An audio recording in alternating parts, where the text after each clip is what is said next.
자, 임대차 들어왔는데요. 매년 두 문제가 배정되는 곳입니다. 자, 어떤 사람과 어떤 사람이 임대차 계약을 했는데 이 임대차에 대해서는 말이죠.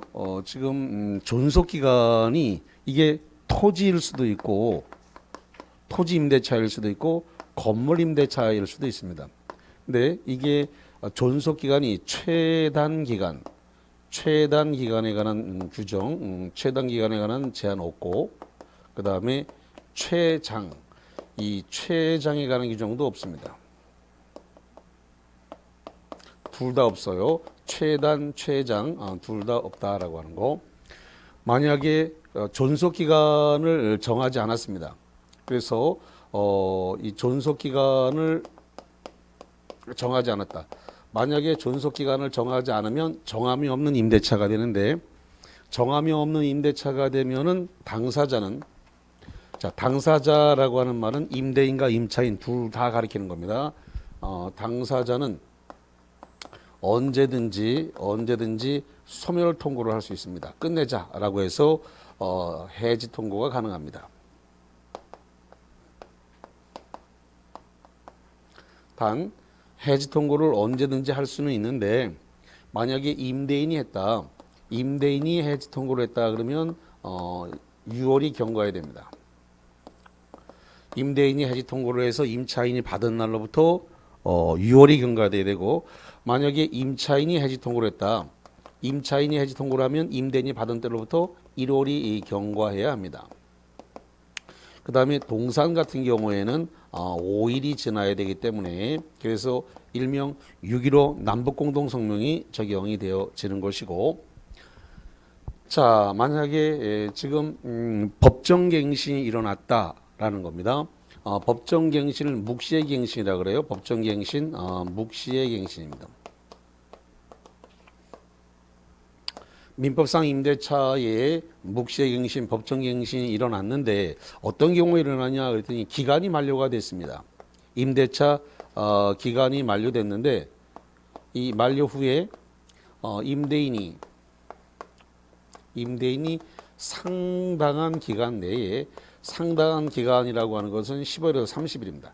상당한 기간 내에 이의를 제기하지 않았습니다.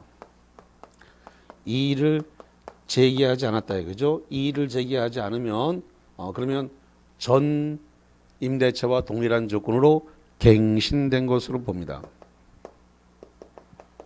전 임대차와 동일 조건, 이 동일 조건으로 갱신된 것으로 본다 이거죠.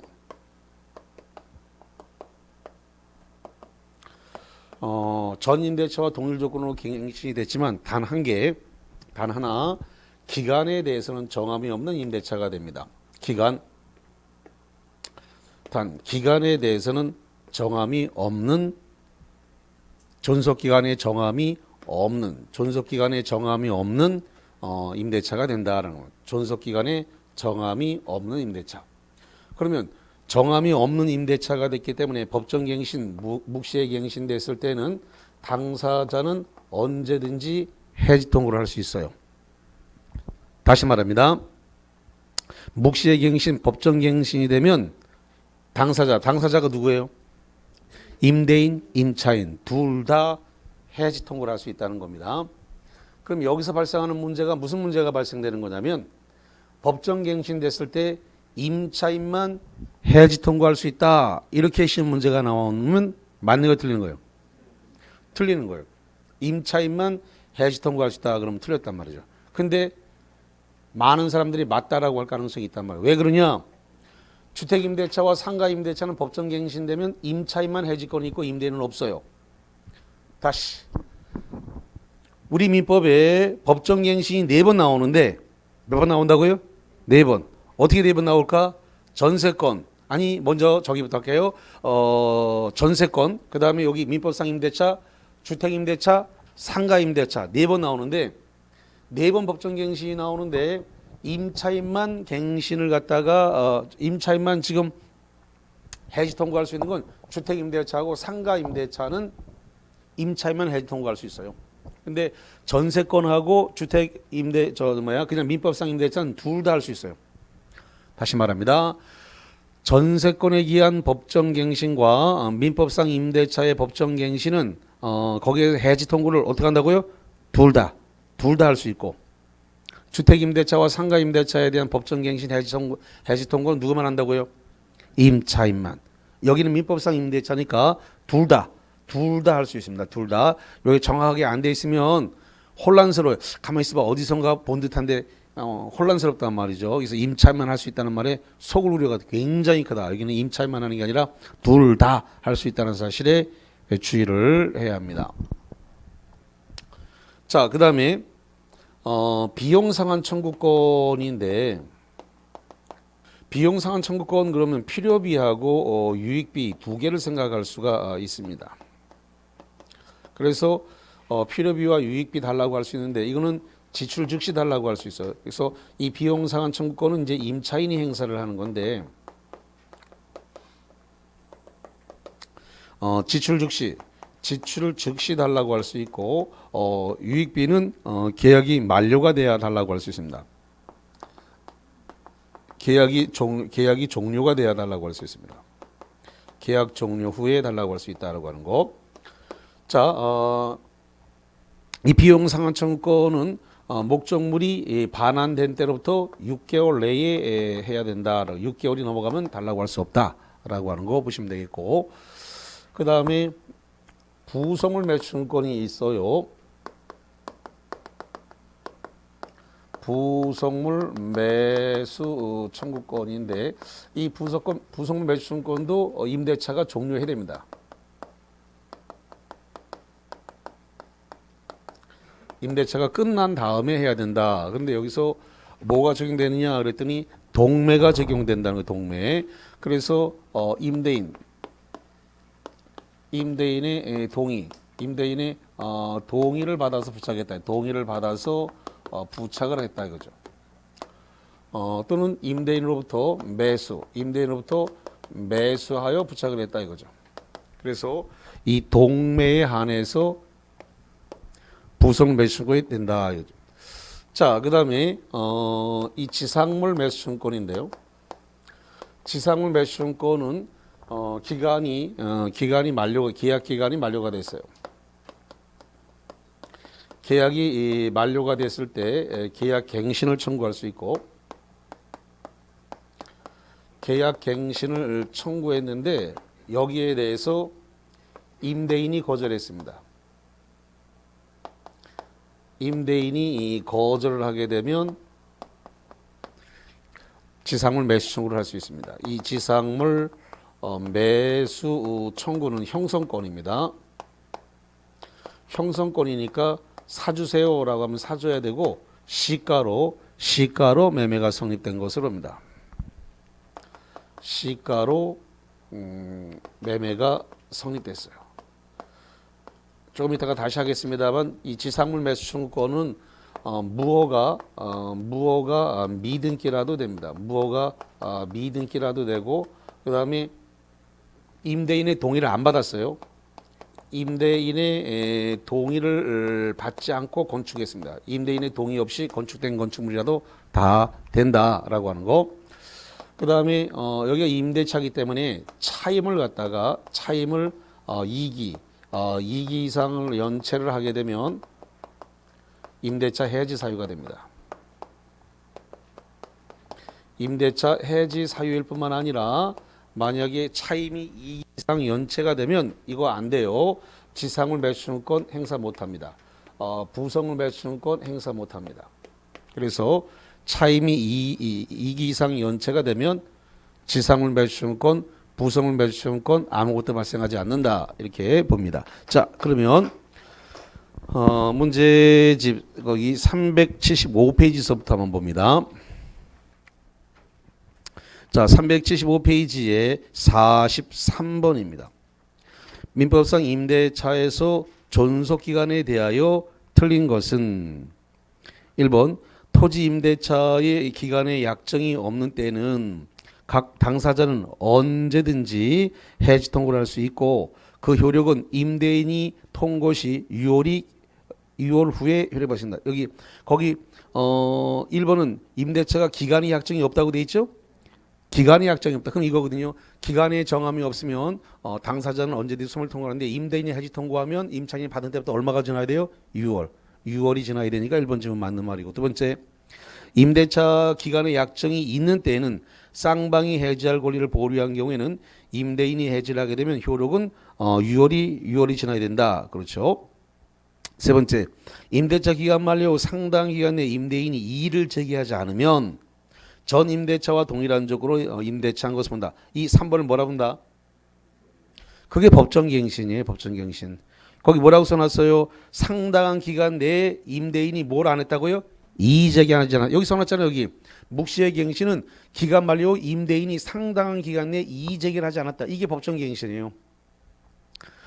임대인이 상당한 기간 내에 이의 제기를 하지 않으면 기간이 끝났는데 상당한 기간 내에 이의 제기하지 않은 이러한 상태를 법정갱신, 묵시의 갱신이라 부르는 거예요. 그래서 거기 지금 3번을 바로 묵시의 갱신, 법정갱신이 그게. 자, 그 다음에 네 번째, 묵시의 갱신이 된 경우에 기간에 정함이 없는 것으로 보아. 여기 봅니다. 묵시의 갱신되면 전 임대차와 동일 조건으로 갱신이 됐지만 단 하나, 뭐는 아니다. 기간. 다른 건 다 전 임대차와 동일 조건이지만 기간 하나만큼 뭐로 간다고요? 존속 기간이 없는, 정함이 없는 임대차라고 하는 거예요. 그러면 법정갱신이 되면 3자가 제공한 담보물에 대해서는 다 소멸하게 돼 있는데 거기 제3자가 제공한 담보는 기간 만료로 소멸한다. 단 소멸 안 되는 게 하나가 있어요. 뭐냐면 보증금은 소멸되지 않습니다. 3자가 제공했다 하더라도 보증금은 임대보증금은 소멸하지 않습니다. 자, 예를 들어서 이렇습니다. 임대보증금은 엄마가 제공을 하고 딸내미가 임차인으로 되어 있습니다. 그러면 딸내미가 임차인인데 엄마가 돈 냈으면 3자가 됩니다. 그랬을 때 3자가 제공한 임차보증금 소멸한다 안 한다? 안 한다. 법정갱신 되더라도 임차보증금은 소멸하지 않습니다. 3자가 제공했다 하더라도. 다만 보증금 이외에 나머지는 그 담보물은 다 소멸합니다. 자, 그 다음에 다섯 번째, 임대차의 최장기간은 경관 건축물 소유를 목적으로 하는 토지 임대차를 제외하고는 20년을 넘지 못한다는데 여기 써놨네요. 최장기간에 관한 규정이 있다 없다? 없다. 헌법재판소로부터 위헌 결정이 났단 말이죠. 최장기간을 제한하는 것은 위헌이다라고 해서 위헌 결정이 났기 때문에 그래서 최장기간에 관한 규정 없어요. 자, 그 다음에 46번으로 갑니다. 임차인의 비용 상환 청구권에 관하여 맞는 것은 임차인의 보존, 임차인이 보존에 들어간 비용을 뭐라 불러요? 필요비라 부릅니다. 다시 한번 임차인이 보존에 들어간 비용, 전구 담아 수도꼭지 마모대에서 달아서 없어지는 데 들어간 비용을 뭐라 본다고요? 필요비. 그 보존비를 필요비라 그래요. 그래서 보존비, 필요비와 유익비는 임대차 종료 전에는 상환 청구할 수 없다 그러는데 여기 잠깐 볼까요? 여기 보니까 필요비는 언제 달라고 할 수 있어요? 지출 즉시. 그러니까 종료할 때까지 기다릴 필요가 없어요. 필요비는. 물론 유익비는 계약이 종료할 때까지 기다려야 되겠지만 필요비는 기다릴 필요가 없어요. 지출 즉시니까. 그래서 거기 종료 전에는 상환 청구할 수 없다. 유익비는 안 되지만 보존비, 필요비는 즉시 달라고 할 수 있으니까 1번 질문 틀렸고 2번 비용 상환 청구권에 관한 규정은 강행 규정 아닙니다. 이 비용 상환 청구권은 임의 규정이에요. 임의 규정. 그래서 배제 특약할 수 있습니다. 이 비용 상환 청구권은 임의 규정이다. 그래서 배제 특약이 가능합니다. 배제 특약이라는 것은 포기 특약, 비용 상환 청구권을 포기 특약할 수 있다는 거예요. 그래서 강행 규정이 아니라 임의 규정으로 비용 상환 청구를 포기하는 약정은 무효가 아니라 위헌입니다. 대략적으로 이런 건데요. 원상 복구 특약이 있다. 원상 복구 특약이 있는 것은 유익비 상환 청구권 포기 특약으로 봅니다. 다시 한번 원상 복구 특약을 뭐라 본다고요? 유익비 상환 청구권 포기 특약으로 봐요. 대법원 판례가 그렇게 규정하고 있습니다. 원상 복구 약정이 있는 것은 유익비 포기 특약으로 본다라고 대법원 판례가 돼 있어요. 유효입니다. 세 번째, 필요비와 유익비 상환 청구권은 임대인이 목적물을 반환받은 날로부터 1년 내에 행사해야 된다 그랬는데 이것은 여기 써놨습니다만 언제까지 하라고 됐어요? 6월 내에 됩니다. 6월. 1년이 아니라 6월입니다. 6월. 자, 그다음에 네 번째, 필요비와 유익비의 상환 청구에 대해서 법원은 임대인의 청구에 의해서 양자 모두에게 상환 기한을 허용할 수 있다 그랬는데, 이 필요비는 수도꼭지 전구 담아 들어가는 비용이기 때문에 얼마 안 해요. 그 허여 청구, 허여가 뭐예요? 유예. 그럼 판사 그런다고요. 그리 돈 없으면 내가 빌려줄까요? 이렇게 나온다고요. 그러니까 허여 청구는 유익비에 대해서만 할 수 있고 뭐는 안 된다고요? 필요비. 필요비는 허여 청구가 안 돼요. 유익비는 엘리베이터 설치 비용이니까 3천만 원, 5천만 원 들어가죠. 그러니까 그 허여 청구할 수 있어요. 그다음에 진입도로 설치, 진입도로를 사드렸습니다. 그런 거 또 몇 천만 원 들어갔을 수 있거든요. 그러니까 그런 것들은 유익비는 가치 증진에 들어간 비용이니까 돈이 좀 많이 나온다고요. 그러니까 그런 건 유예 청구가 돼요. 근데 필요비는 그거 얼마 안 해요. 그렇기 때문에 그런 거는 허여, 유예 청구가 유예 청구가 할 수 없습니다. 다섯 번째, 유익비 상환 청구가 인정되면 계량물이 임차물과 별개의 독립된 소유권이 아니라 임차 목적물의 구성 부분이 되어야 된다. 그렇습니다. 이 독립성이 없고 이 부합물로서 임차 목적물의 구성 부분이 돼야지만이 유익비 상환이 인정이 되는 겁니다. 맞는 말이네요. 자, 그 다음에 51번. 부속물 매수권이 부속물 매수권은 일단 임대차가 종료가 돼야 된다라고 하는 거하고, 그 다음에 부속물 매수권을 행사하려고 그러면 독립성이 없어야 됩니다. 독립성이 없는 게 아니라 독립성이 있어야 되는 거예요. 독립성이 있어야 된다라고 하는 거. 부속 매수권 독립성이 있어야 되고, 그 다음에 임대인의 동의를 받아서 부착했거나 임대인으로부터 매수해야 된다. 일명 동매. 요 경우만 가능하다. 이렇게 보시면 되겠네요. 자, 봅시다. 51번 1번. 임차인의 지위와 분리하여 부속물 매수권만을 양도할 수는 없다. 그렇습니다. 부속물 매수권만을 양도는 안 되는 것이고, 두 번째, 임차 목적물의 구성부는 부속물 매수권의 객체가 될 수 없다. 그래서 임차 목적물의 구성 부분이라는 것은 쩍 달라붙어서 부합됐다는 소리니까 부합된 것은 부속물이 아니다라는 겁니다. 부합물이 된 거니까. 자, 그다음에 세 번째, 임차인의 채무 불이행으로 해지된 경우에 부속물 매수권은 인정되지 않는다. 여기 임차인이 차임 2기로 연체된 것은 채무 불이행입니다. 채무 불이행으로 임대차가 해지된 경우는 부속물 매수권이 인정되지 않는다라는 거 맞는 말이고, 네 번째, 부속물은 임차인이 임대인의 동의를 얻어 부속하거나 임대인으로부터 매수한 것이 아니다. 일명 뭐가 나왔어요? 동매가 나왔습니다. 자, 그 다음에 다섯 번째, 건물 임차인이 자신의 비용을 들어 중축한 부분을 임대인 소유로 하기로 한 약정이 유효한 때에도 임차인은 유익비 상환 청구권이 허용된다 그랬는데, 지금 임대인 소유로 한다고 되어 있죠? 중축 부분을 임대인 소유로 한 것은 유익비 이것은 유익비 상환 청구가 허용되지 않습니다. 포기 특약을 한 것으로 보기 때문에. 자, 52번입니다. 임차인의 비용 상환 청구권과 부속물 매수청권에 관한 설명 중 맞는 것은 1번, 임차인이 필요비와 유익비를 지출을 한 때에는 모두 임대차가 종료한 때 상환을 청구할 수 있다 그러는데, 여기 이 필요비는 종료할 때까지 안 기다려도 된다 그랬죠? 예. 그래서 필요비는 지출 즉시고 유익비는 종료할 때까지 기다려야 되겠지만 필요비는 지출 즉시입니다. 그래서 임차인이 필요비와 유익비를 지출할 때 모두가 임대차 종료할 때까지 상환을 청구할 수 있다 그러는데 종료한 때 틀렸네요. 필요비는 지출 즉시입니다. 자, 두 번째, 임차인은 유익비 상환 청구권과 부속물 매수권을 피담보 채권으로 하여 모두 유치권을 행사할 수 있다 그러는데요. 지금 임차인은 유익비 상환 청구권, 부속물 매수권, 이 부속물 매수권을 가지고 이 유치권을 행사할 수가 없죠. 자, 그 다음에 3번, 임차인의 비용 상환 청구권이나 부속물 매수권에 관한 규정은 전부 강행 규정이라고 되어 있는데, 여기 보세요. 비용 상환 청구권, 비용 상환 청구는 임의 규정입니다. 비용 상환 청구 임의 규정인 거, 요 두 개, 부속물 매수권하고 지상물 매수권 이 두 개는 강행 규정입니다. 부속 매수권, 지상 매수권 이 두 개는 강행 규정이에요. 그래서 강행 규정이기 때문에 배제 특약을 할 수 없습니다.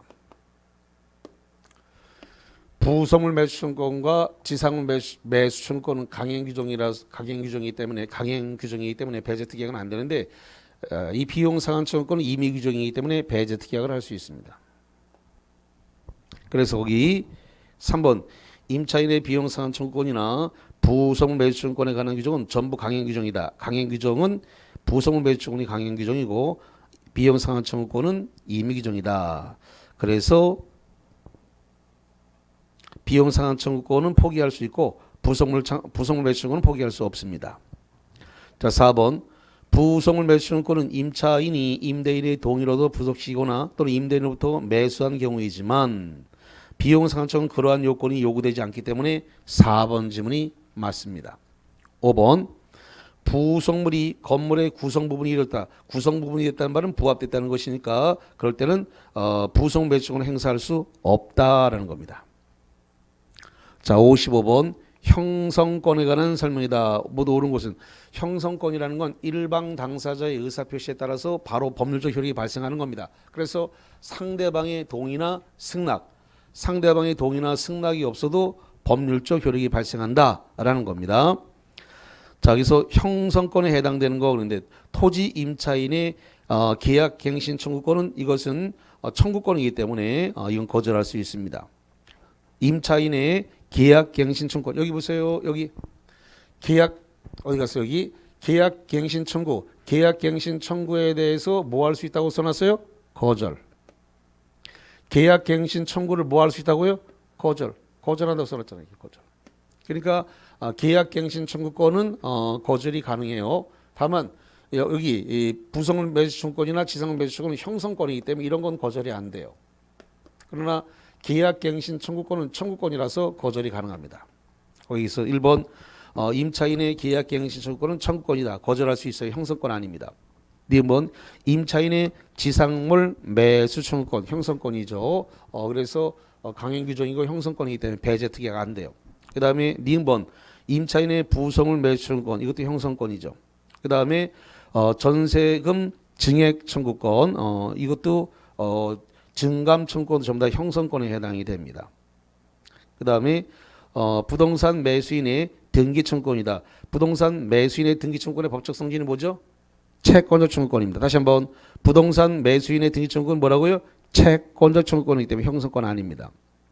자, 그 다음에 비급본의 매매 예약 완결권. 매매 예약 완결권은 이거 형성권이기 때문에 매매 예약 완결권을 행사하면 시가로 매매가 성립된 것으로 본다. 그래서 매매 예약 완결권은 매매 예약 완결권 행사와 동시에 매매가 성립된 것으로 본다. 이렇게 되어 있습니다. 형성권 맞습니다. 자, 그 다음에 56번으로 왔습니다. 56번 토지 임차인의 지상물 매수 청구권에 관한 설명으로 옳은 것은 1번 기간에 정함이 없는 임대차가 임대인의 해지 통고로 소멸하는 경우에는 임차인은 갱신 청구 없이 즉시 지상물 매수를 청구할 수 있다. 칠판 잠깐 보시기 바랍니다. 지금 지상물 매수 청구권이 계약이 만료됐다. 계약이 만료됐다라는 것은 존속기간이 있다는 거예요? 없다는 거예요? 계약이 만료됐다라고 하는 것은 존속기간이 있는 거예요? 없는 거예요? 계약이 존속기간이 있으니까 만료가 됐겠지. 계약기간이 만료됐다는 것은 존속기간이 있던 거예요? 없던 거예요? 있던 거예요. 존속기간이 있는 거예요. 존속기간이 있으니까 계약이 만료가 됐지. 근데 여기 존속기간이 없는 임대차는 임대인이 언제든지 해지 통고를 할 수가 있잖아요. 다시 한번 존속기간이 없는 것은 임대인이 언제든지 해지 통고할 수 있지요. 해지 통고할 수 있습니다. 기간의 정함이 없는 임대차는 언제든지 임대인이 해지 통고할 수 있어요. 그건 계약 기간이 없기 때문에 해지 통고를 받으면 즉시 지상물 매수 청구를 할 수 있습니다. 다시 말합니다.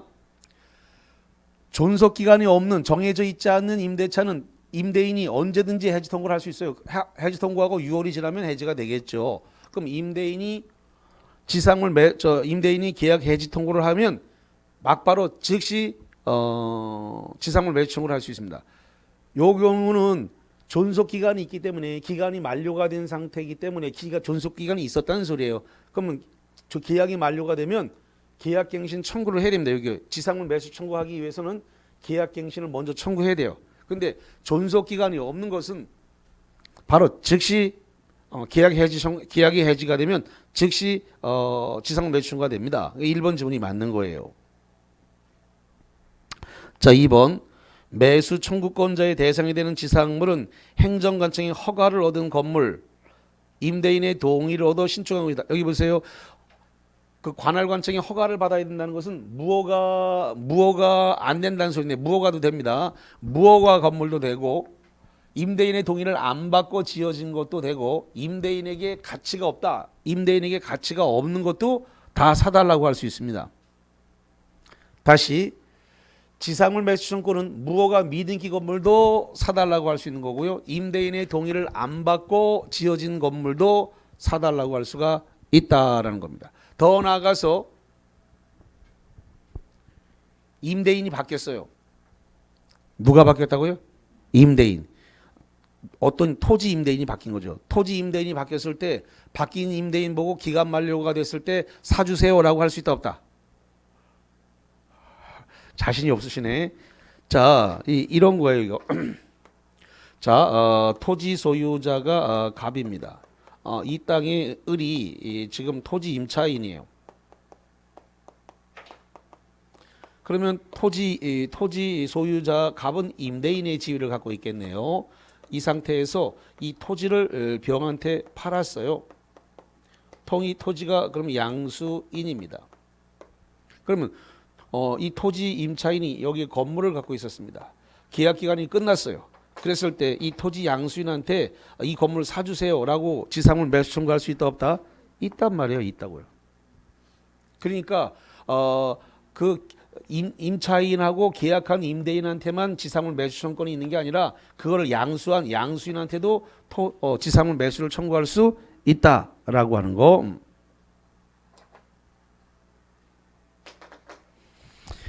자, 그래서 거기 56번에 3번 매수 청구권의 대상이 되는 지상물은 행정관청의 허가를 얻은 건물, 임대인의 동의를 얻어 신청한 건물에 한한다. 땅 무허가라도 되고 동의 안 받은 것도 됩니다. 네 번째, 지상물 일체를 포기하거나 건물을 철거하기로 하는 약정은 특별한 사정이 없는 한 무효입니다. 자, 유효가 아니라 뭐라고요? 무효. 여기 써놨네. 여기 지상물 매수 청구를 무슨 규정이라고 돼 있어요? 강행 규정이라고 돼 있으니까 배제 포기시키는 특약은 무효예요. 철거 특약을 한다든가 이렇게 하는 건 정말 무효예요. 그래서 지상물 일체를 포기하거나 건물을 철거로 하기로 한 약정은 특별한 사정이 없는 한 유효다. 거기 특별한 사정이 뭘까요? 특별한 사정은 그거예요. 충분한 보상을 하고 합의에 의해서 철거할 수 있거든요. 그럴 땐 상관이 없어요. 충분한 보상을 하고 합의하에 철거한다. 그런 건 상관없어요. 그게 특별한 사정이에요. 그런 특별한 사정이 없는 한 지상물 일체를 포기하거나 철거하는 약정은 무효예요. 무효. 다섯 번째, 건물 소유를 목적으로 한 토지 임차인이 건물의 보존 등기를 마쳐야 대항력을 갖춘 경우. 다시 건물 소유를 목적으로 한 토지 임차인이 건물 보존 등기를 마쳐서 대항력을 갖춘 경우에 임차인은 토지 양수인에게 매수권을 행사할 수 없다 그랬는데요. 이게 토지 양수인에게 매수권을 행사하는 것은 이건 등기를 하든 안 하든 상관이 없어요. 다시 한번 여기 보세요. 여기 이 양수인한테 건물 사달라라고 하는 건 이 건물에 등기가 있어야 돼요? 없어야 돼요? 여기 무허가 미등기라도 된다고 돼 있잖아요. 무허가 미등기도 사달라고 할 수 있다고 돼 있죠. 그러니까 이 양수인한테 이 건물이 무허가 미등기라 하더라도 이 토지를 지금 사간 토지 양수인한테 임차인이 이 건물 사주세요라고 지상 매수 청구할 수 있다 없다? 있다. 그래서 꼭 등기를 맞춰야 되는 건 아니에요. 등기 안 맞춰서 무허가라도 사달라고 할 수 있다 이 말이죠. 그래서 거기 보존 등기를 맞춰 대항력을 갖춘 경우 임차인은 토지 양수인에게 매수 청구를 할 수 없다 그러는데요. 있습니다. 예. 그래서 거기 이 3자 토지 양수인에게 건물 매수권을 행사할 수 있습니다. 자, 요게 법조문에 이게 622조인데요. 622조가 차지상의 건물 이게 차지상이라는 것은 임차지상의 건물을 얘기하는 거예요. 그래서 임차지상의 건물에 대한 보존 등기를 했다는 거죠. 누가 보존 등기를 했느냐라고 했더니 이 보존 등기를 임차인이 한 거예요. 임차인이 했을 때 임차인은 요 제3자는 양수인입니다. 제3자에게 3자에게 대항할 수 있다. 622조 조문이 그렇게 되어 있습니다. 대항할 수 있다 이렇게.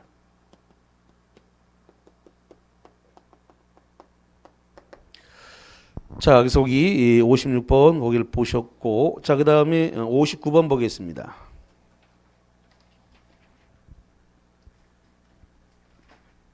59번 토지 임차인의 지상물 매수청권에 관한 설명으로 옳지 못한 것은 1번 임차인의 지상물 매수 청구권은 원칙적으로 임차권 소멸 당시에 토지 소유권을 가진 임대인을 상대로 행사할 수 있다. 그렇습니다. 소멸 당시에 토지 소유권을 가진 임대인입니다. 그러니까 양수인을 포함해서 지상물 매수를 청구할 수 있어요. 두 번째, 임대인이 제3자의 토지를 양도하는 등으로 토지 소유권이 이전된 경우에는 임차인이 대항력을 갖춘 경우라면 새로운 토지 소유권을 상대로 지상물의 매수권을 행사할 수 있다 있고요. 그 다음에 세 번째, 토지 소유자가 아닌 제3자가 토지를 임대한 경우, 토지 소유자가 아닌 제3자가 토지를 임대한 경우에 특별한 사정이 없는 한 임대인이 아닌 토지 소유자가 직접 지상물 매수 청구권의 상대방이 될 수 없다. 거기 임대인이 아닌 토지 소유자가 지상물 매수 청구권의 상대방이 될 수는 없다. 그렇습니다. 토지 임대인을 상대로 해야 되는데, 잠깐만, 임대인은 꼭 소유자가 아니라도 임대인이 될 수는 있죠? 임대를 놓는 것은요, 임대 권한을 위임만 받으면 다 임대인이 될 수 있어요. 그러니까 임대인 네 거로 소유자가 아닐 수 있단 말이에요.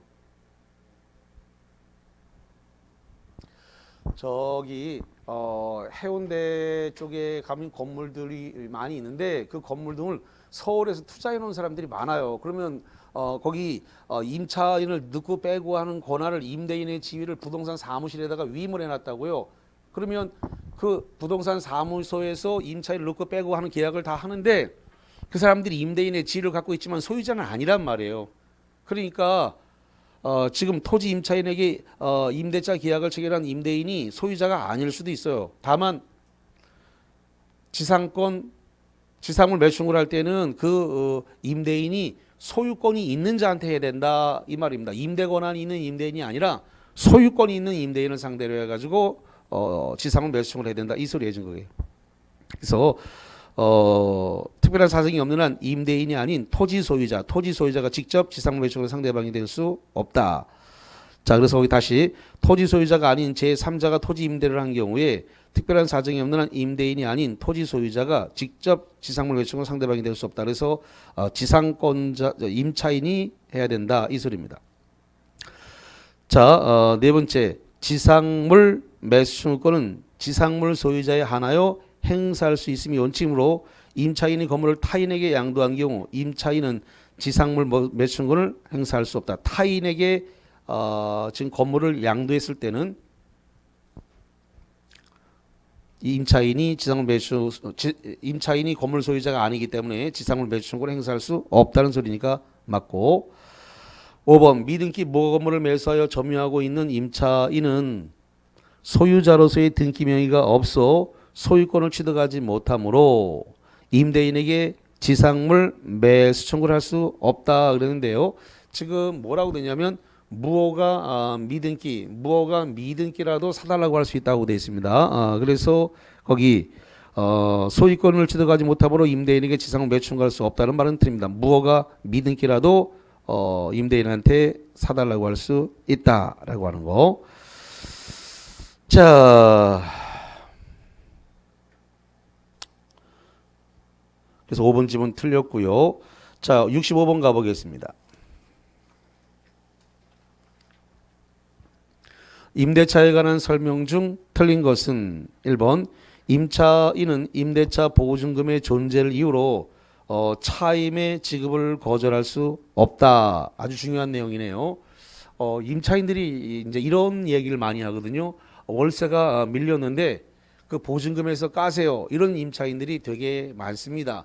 물론 보증금에서 깔 수는 있습니다. 공제할 수 있어요. 그렇지만 연체입니다. 다시 한번 보증금에서 까세요라고 했다고 해가지고 깔 수는 있지만 그게 연체로 잡힌다고요.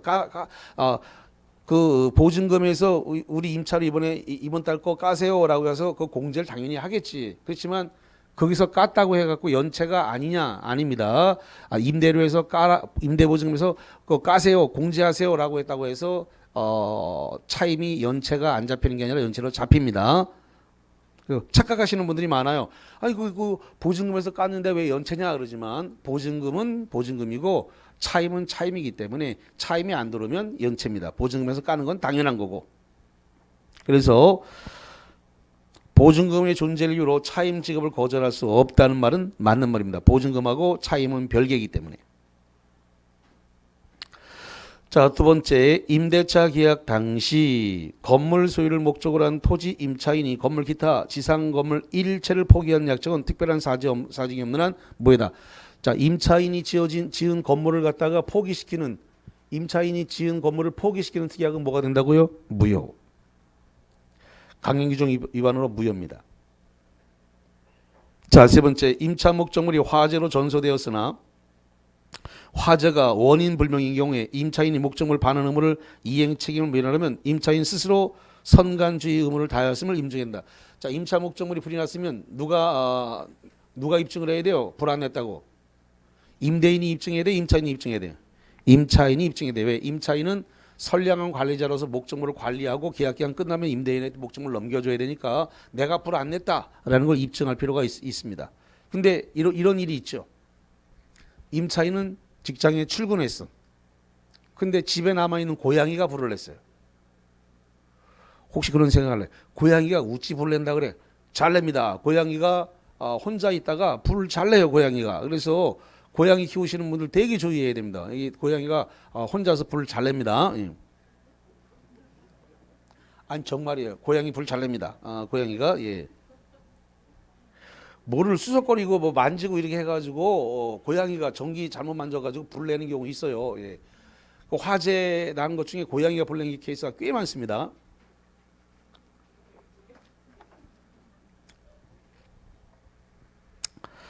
자, 어쨌든 임차인에게 선관주의 의무가 있다라고 하는 거. 네 번째, 임대인이 임대물의 보존에 필요한 행위를 하는 경우에 임차인은 이를 거절할 수 없다. 그렇습니다. 보존을 위해서 수리 좀 하려고 그럽니다. 했더니 그 수리하지 마세요. 그러면서 그 보존 행위를 하려고 그러는데 임차인이 그걸 거절할 수 없다.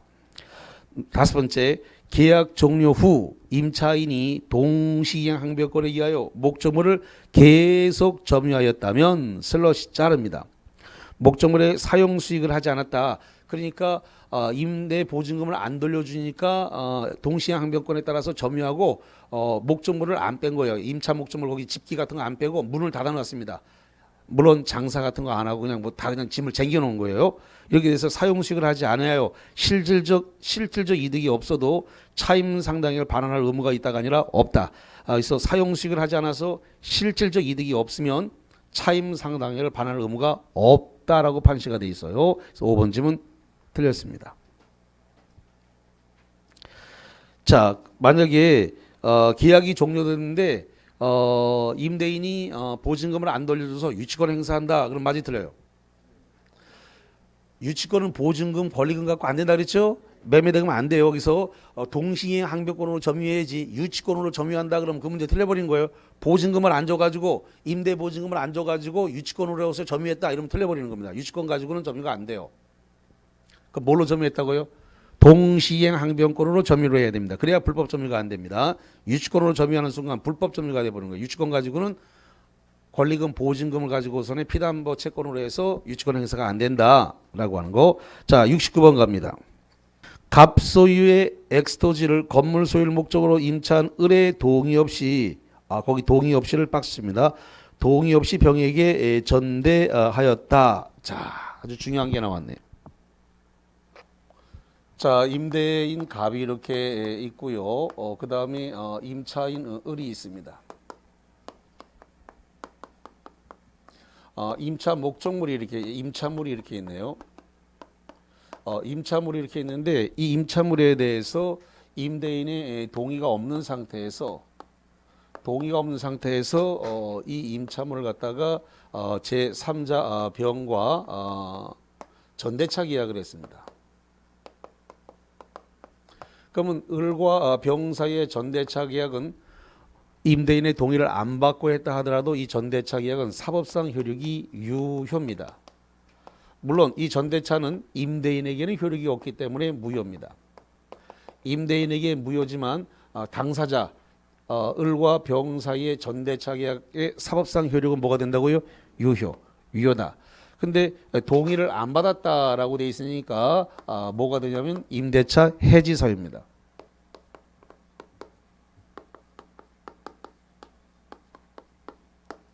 임대차 해지 사유 동의 없이 전대차로 했으니까 그러면 을과 병 사이에서 을은 무슨 지위를 갖냐면 전대인의 지위를 갖게 되겠네요. 그럼 전대인에 해당되는 을은 이 임대인한테 동의 받아줘야 될 의무가 있나요? 당연하죠. 지금 동의 없이 이루어졌으니까 전대인은 요거에 대해서 쓸 수 있도록 동의를 받아줘야 될 의무가 발생합니다. 동의 안 받고 했으니까 동의를 받아줘야 돼요. 받아줄 의무가 있다 이거죠. 그리고 임차인을 사용 수익하게 전차인이 목적물을 사용 수익하게 해줘야 된다 이거죠. 임대인 입장에서 봤을 때 이 전차인은 불법 점유자입니다. 자, 이 불법 점유자 병에게 요 임대인 갑은 요 전차인 병에게 손해배상 청구할 수 있다 없다. 불법 점유자 병을 상대로 손해배상 청구할 수 있다 없다. 없다. 지금 계약이 갑과 을 사이에 임대인과 임차인 사이에 계약이 해지가 되지 않은 상태라고 한다면 전차인 병을 상대로 손해배상 청구할 수 없고 임대인 갑은 전차인 병을 상대로 해가지고 부당이득 반환 청구할 수 있다 없다. 없다. 부당이득 반환 청구도 안 됩니다. 부당이득 반환 청구 안 된다. 그러면 이 전차인은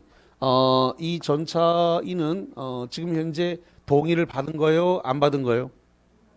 동의 안 받았다고 돼 있죠? 예. 동의 안 받은 거예요. 동의 안 받았으니까 부속물 매수증권 발생 안 합니다. 그 다음에 지상물 매수증권 발생 안 합니다.